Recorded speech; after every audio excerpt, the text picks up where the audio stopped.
Welcome to my music theory class. आज मैं आपको गमक, सादरा और दादरा के बारे में बताने जा रहा हूं कि गमक क्या है और सादरा क्या है और दादरा क्या है। तो गमक शब्द की उत्पत्ति संस्कृत के गम धातु से हुई है, जिसका अर्थ होता है चलना। कि जब स्वर को गंभीरता पूर्वक गाया या बजाया जाता है तो उसे हम गमक कहते हैं। इसमें पंडित सारंगदेव जी अपने ग्रंथ संगीत रत्नाकर में लिखते हैं कि स्वरस्य कंपो गमकः श्रोचि चित्त सुखावय, अर्थात स्वरों के ऐसे कंपन को गमक कहते हैं जो श्रोता के चित्त को सुख देता है। ये गमक जो होता है गंभीर प्रकृति का एक कंपन होता है, जो कि हम हृदय से और फेफड़े के द्वारा इसका प्रयोग करते हैं। प्राचीन काल में गमक के 15 प्रकार माने जाते थे। 15 प्रकार के गमक थे, जो कि सभी गमक को याद करना बहुत कठिन था। तो कुछ प्रकारों को इस समय हम लेते हैं। इस समय आधुनिक काल में जैसे मुर्की, मीण, खटका, जमजमा, गिटकड़ी, ये इतने गमक का प्रयोग हम अभी के गायन शैली में करते हैं। तो स्वर को विशेष प्रकार से हिलाया डुलाया जाता है और इसको आंदोलित किया जाता है, इसी को हम गमक कहते हैं। तो पंडित सारंगदेव जी ने गमक के 15 प्रकार माने, लेकिन इसमें से हम कुछ प्रकार के अभी आधुनिक काल में यूज करते हैं, जैसे मुर्की, मीर, खटका, जमजमा और गिटकड़ी। अब हम आते हैं अगला टॉपिक, सादरा। सादरा क्या चीज है? तो सादरा एक गायन शैली है। ये भारतीय शास्त्रीय संगीत की निबद्ध गायन शैली के अंतर्गत आता है। यानी निबद्ध गायन के मतलब होता है ताल में बंधी हुई चीजें।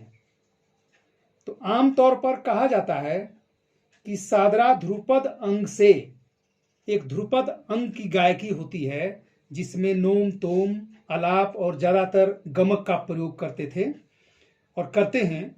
लेकिन इस सादरा को ध्रुपद अंग में ही गाए जाते हैं, लेकिन इसको झपताल ताल में गाए जाते हैं।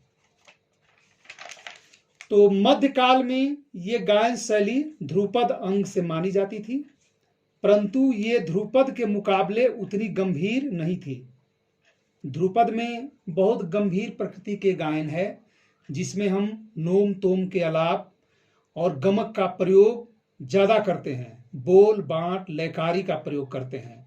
लेकिन ये जो सादरा गायन शैली है, इसमें इतने प्रकार से हम प्रयोग नहीं करते थे इस गायन शैली में। तो धीरे धीरे ये गायन शैली आलोप हो गई। परंतु आजकल जो सादरे सुनने को मिलते हैं वो ज्यादातर ख्याल अंग से गाए जाते हैं। तो ख्याल अंग की तरह ही आलाप और तानों का प्रयोग करते हैं, और कुछ ऐसे सादरे भी सुनने को मिलते हैं जिनमें दादरा गायन शैली का मिश्रण होता है। दादरा यानी 6 बीट के जो होते हैं, उनके जो गायन शैली है, हम इसमें मिश्रण करते हैं। और सादरे में ठुमरी और दादरे की तरह श्रृंगार रस की भी प्रधानता मिलती है। इसके बाद जो वर्ड है दादरा, दादरा क्या चीज है? तो दादरा भी एक गायन शैली है जो ठुमरी की तरह उपशास्त्रीय संगीत की गायन है।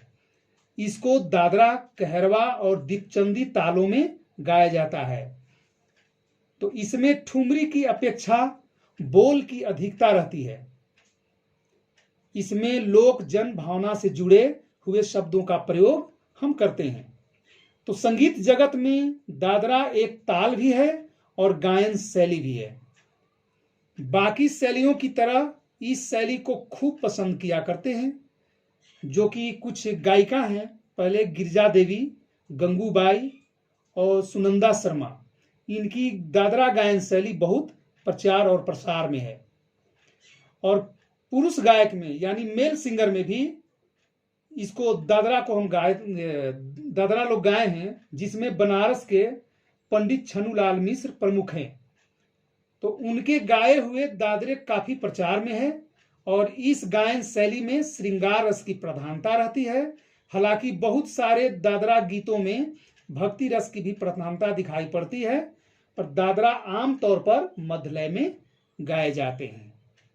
इसके बाद नेक्स्ट वीडियो जो मैं बनाऊंगा, कुछ और भी शब्द हैं, उसके डिफिनेशन है, ग्राम है, मूर्छना है और भी आगे है जो मैं बताऊंगा।